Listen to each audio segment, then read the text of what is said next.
mamaya. May siya, pasok ka doon, pasok doon. Dito. Dito na ako nakaupo eh. Pasok ka. Punta. Ang ina mo. Uy! Nakabukas ba? Ito ilaw niya, di ba? Kasi yung radyo mo ron. Okay na, meron na, may nakabang na sa piwa. Di ba Nakabang nakabukas? na. Meron na. Baka nakabukas kasi. Dito. Ikaw na muna pumindod dyan kayo na.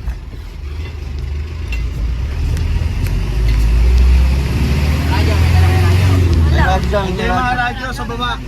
Kunin nyo.